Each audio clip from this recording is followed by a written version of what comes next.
Okay, hi everybody. Today we are in this very special event. Behind us is there's a display of Torah scrolls donated by all the Beit Knesset, all the synagogues in Israel. But right now I just want to focus on this stand behind. As you can see, we have flowers. You have sunflowers, and I'm holding tulips. It's all in yellow. And beside me is Noa, and she's from Otef Aza, so it's one of the settlements there that was hit by Hamas. So Noa, first and foremost, can you explain what the significance of yellow? Yeah. So yellow is the international sign for hostages and for the return of our loved ones that are fighting at the front. And it came from the US, from the civil war there. And to this day, it's the international sign. So you'll see yellow signs, you'll see the yellow symbol all around this area and during these times. And we took upon ourselves this project with the Kadar Foundation that's donated all of these beautiful yellow flowers that come from Israel and from the Otef Aza, and we're selling them, and all of the incomes go to the missing hostages and forum. So that's where all the income is going, so we can do all of this, and all of this is going to donation. Wow, this is very impressive. I understand that you have a friend, a good friend, who is being kidnapped. So my best friend, his name is Ziv Berman. He's held hostage. He was kidnapped from his home in kibbutz Kfar Aza, which is right by the Gaza Strip, along with his twin brother, who is also kidnapped. Ziv is my best friend. I know him from school, and we've been friends for over 5 years now. And he's my soulmate, the closest person to me.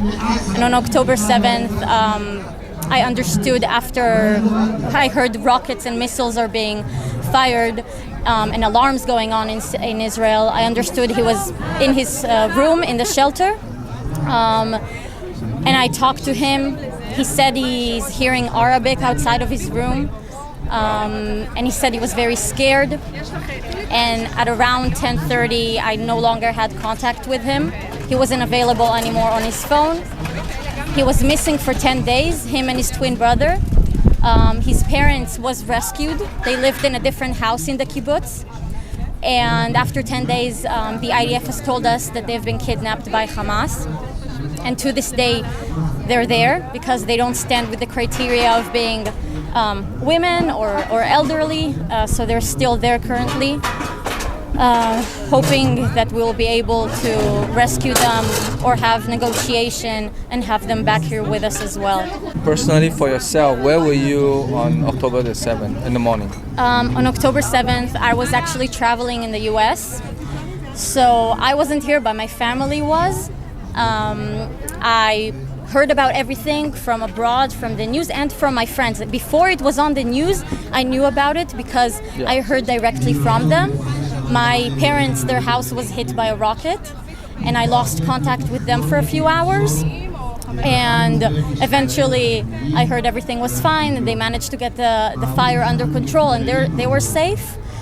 But as soon as I realized that my family is in danger and my friend is no longer in touch, I understood I have to get back to Israel right away. At that point, I also got a letter from reserves to come back to the military.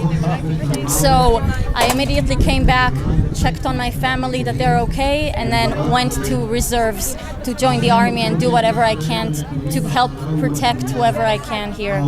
And me volunteering here is a part of me doing whatever I can for my country and for my friend Ziv and his family, and to raise awareness as much as I can of the situation and of the fact that there are still hostages being held there that shouldn't be there. Children, elderly, young people who have nothing to do with this, who are innocent civilians who just on a Saturday morning were kidnapped from the safest place that they call home and is no longer safe.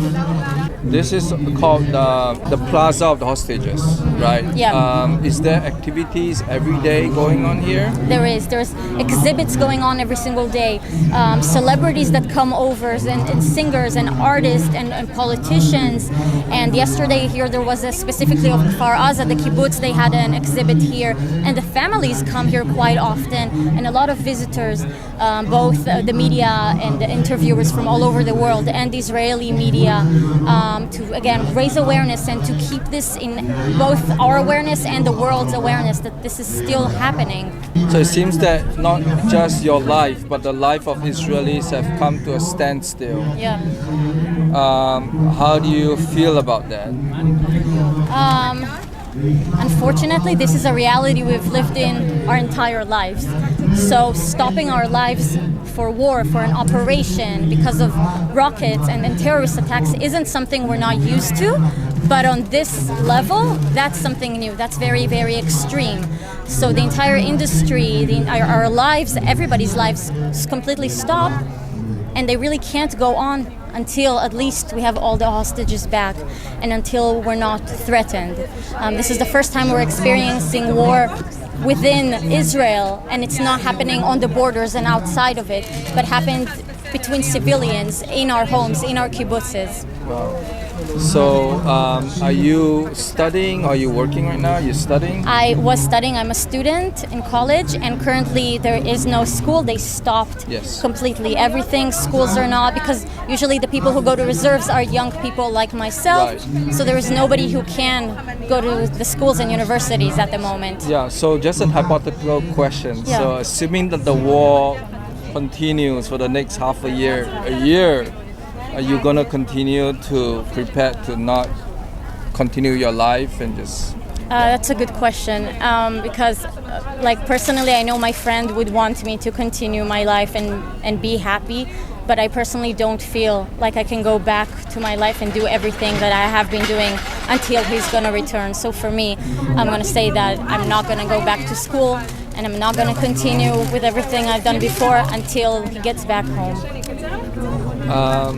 Do you think you are the exception to the norm, or do you think that your friends around are also feeling the same way? I think that people who have close friends and their families and their communities and close people to them they also understand that they're in a position where they can, where even if I wanted to go back to school, I don't have the mental ability to sit down in a classroom and study at the moment when my head is occupied with such an important topic, and when I can help his family and help here and do so many other things. Other people that this doesn't concern as much, that don't have personal in-touch contact with someone who is hostage or maybe have been murdered, I think they're trying, and it's good that they're trying to go back to some form of routine, because the country, has to go on, the industry, everything, work, schools, life must go on to show our strength and to continue in the economy, that it will grow and continue. That we are people of peace, and all we want is our families and friends back. And all we want is the hostages back, and we really, really need your help and support, because the media doesn't show everything that's happening here, and nobody talks about the hostages, and they're just innocent civilians. And I think people need to understand that Hamas is a terrorist organization who's aimed to target both civilians and also their own Palestinian people, and to understand that Israel has the right to defend itself and has the right to try to do everything in its power to release the hostages. So we actually pray for the nation, and it's good that we actually know you now, and we can also pray for you in a more personal way. So thank you so much for your time and also for your efforts. I pray that you don't have to wait that long for us to see all the hostages back. I hope so. Thank you. Okay. Thank you so much.